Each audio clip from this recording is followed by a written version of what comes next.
Hi, welcome to the bathtub. It's the old master bather, Scott Bradfield. We've got an idea for I feel like is it Bob and Doug McKenzie? Who are the guys on Second City? The Canadian guys. I'm always looking for a theme show. What my theme show? What's the theme for the show today? Anyway, I had one the other day, and it's totally pointless. So I thought I would do it, which is we're getting ready to read the new.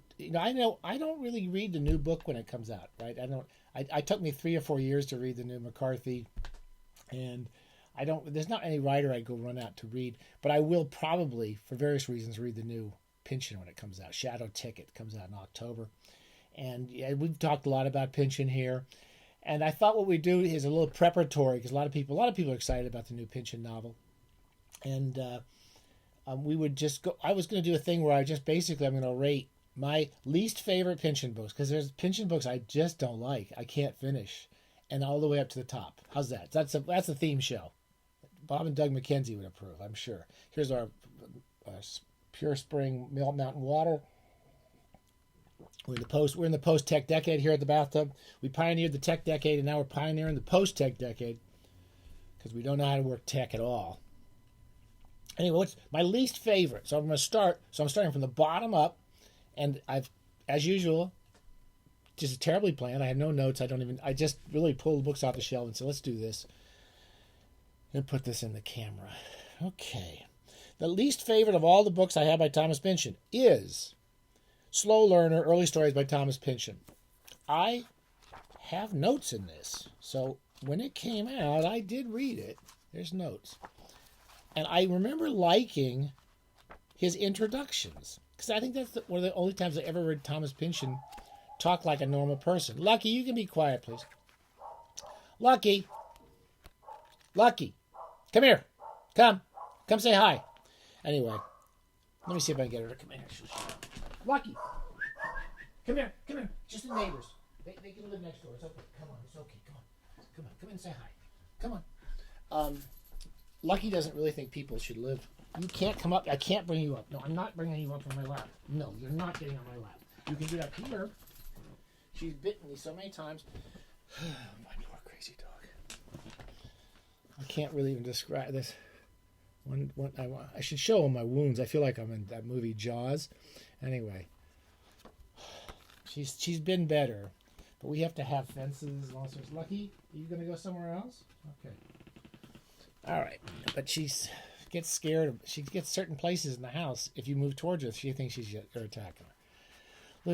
I think Lucy and I should go to heaven for. If there's a heaven, and there's not, we should go there for taking care of this horrible dog. We love her though. Okay.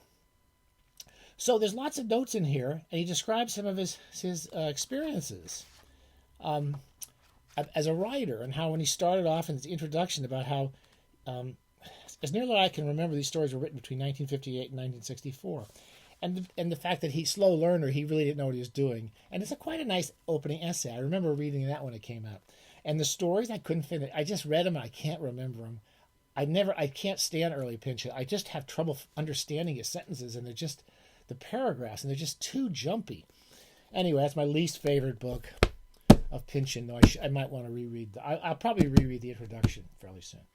My second least favorite book. Okay, I've never finished it. Gravity's Rainbow. I know this is like telling Christians you don't like the Bible. A lot of people love this book. I think I've maybe gotten that far.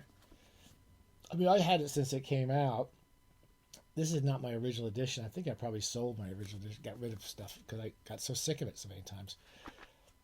I just don't understand his paragraphs or his sentences in these early books, and I can't understand them. So that's my least favorite. My second least favorite. My third least favorite is V. So all these early books. I read this. I think I read all of it. I remember struggling my way all the way through the whole book. I must have read it in my early 20s.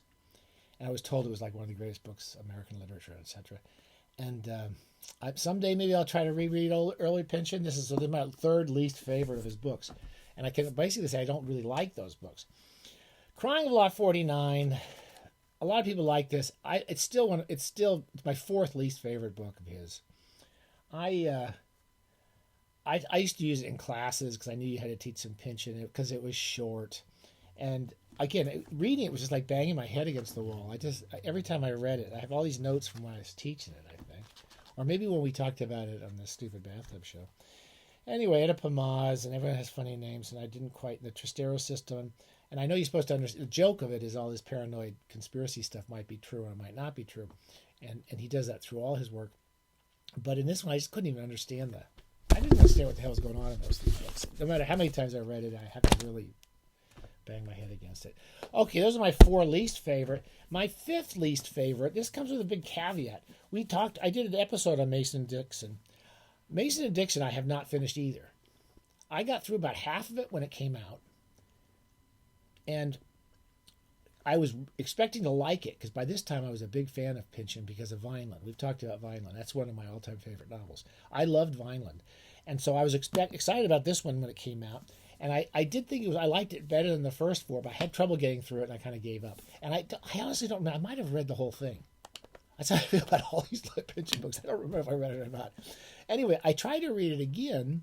We did an episode here when Lucky was a baby.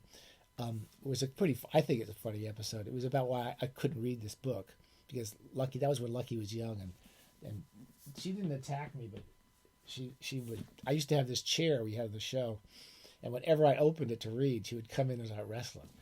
So that's why I couldn't finish it. Anyway, I want to read that, and I actually, again, I'll say this again. A lot of people love these books, and I've met people who really genuinely love them. A lot of people love this one, and it feels a little more like they really loved it.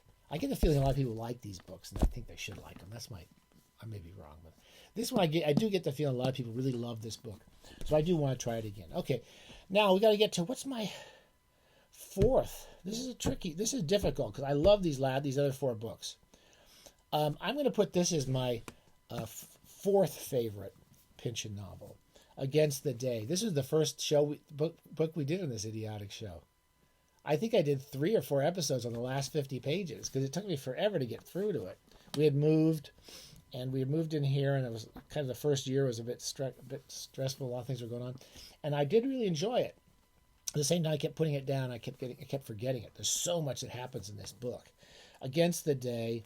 Anyway, we do want to reread this again. I do remember loving this book, and just not having the brain power and the attention. It's very hard in the modern world to read these books. Thomas Pynchon writes books that really are immersive. They are their own world. You have to learn that world, and you don't really have time for the real world if you're reading Against the Day. If you have kids and a job, I don't know how you fucking read this. Excuse my language. I don't know how you effing read this book. So anyway, my kids don't live here anymore, and I don't have a job except my reviewing, which doesn't really count. Anyway, that's my 4th favorite. Now we're getting into favorites. I mean, these are all books that are important books to me. Now this is a tricky one. I don't know which one I'd put as my 3rd favorite. I'm going to do it just because I've read it the least. Okay, I've only read this one twice, but I do love Bleeding Edge. So this is my top 3. But I'm putting this down as my 3rd favorite Pynchon, simply because I've only read it twice. And as I've said before, we did a whole episode on it. He's got it's like there's a real human being came out of these books. I'm going to say it again. I've said this a lot. There was like a real human being who there's a quote from Donald Westlake at the beginning. I mean, a normal reader, someone, instead of all these quotes from, I don't know, from particle physics and stuff in the other books. Donald Westlake, I can understand. And it's a beautifully written book, and a book about it's really a book about being a parent in New York. And he does a really good job of that. And then living with the horrible conspiracy nightmare that we live in. It's the horrible people that run our world. Bleeding Edge, my 3rd favorite, terrific book. Inherent Vice I'm putting down as my 2nd favorite. I've read it 5 or 6 times. I will happily read it again. One of my favorite all-time novels. Never saw the movie. Never want to see the movie. I'm sure it was good. I like the director, writer, and stuff. But it's a great detective novel set in Southern California. He writes beautifully about Southern California. It's very funny, very beautifully done. And again, the wistfulness and it's almost the sadness of living in a world run by these monsters that you just keep digging up out of the ground. As you dig them out of the ground, there's more roots branching off into other roots, and it's this horrible network of nightmare. It's like the Epstein files. It's just one hideous group of horrible people, from one to another, the Clintons to the Trumps to the Mandelsons. It's just all the evil of the world is all knotted up in this thing, and he digs a lot of that out. Same with, okay, I'm going to put this as my number one, Vineland. I have this down for a number of reasons. My favorite book. I do think he wrote about some. This is the first time I read a Pynchon book where, like, he really was a human being who really cared about the world and the people in it. It really felt like it. It wasn't just a super clever kid writing clever stuff. It was really about it. And I've said it. We did a couple episodes on it. It's about that. Now the Obama's favorite president, Ronald Reagan, that horrible old man that was president, and about what he and that generation did. I mean, it's every time I see the horrors of today, it just reminds me so much. Whether it's the Gorsuches and the EPA back then or the Supreme Court now, that same group of people, horrible people. Vineland, he really shows what they did to the world, what they did to the planet, how we were co-opted and we were manipulated by these people. And again, the affair between Brock Vaughn and is it Zoid's wife? I forget. Anyway, I don't remember. I never remember books very well. My top favorite book by Thomas Pynchon was Vineland. If I was recommending which one to read first, I would recommend any of the last three. I mean, in some ways, Bleeding Edge is a great way to start Pynchon because it is his best in terms of a thriller. It's written about as tightly and as thrillerishly as he can get. I mean, it's still not a thrill. It still requires a lot of attention all the time. I might actually suggest going to this one first. Okay, so if you want to really try Pynchon, or you didn't really get on with the early books, try Bleeding Edge, and that's my for what it's worth 2 cents.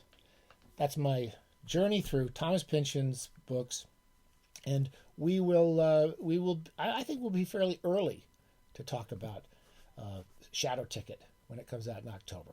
So I will actually be getting a copy of that and reading that. Okay, we'll talk about that in October. Stay safe. Have a great day. Don't read the newspapers for very long. Okay, read them a little bit, but don't read them for very long. Okay, bye.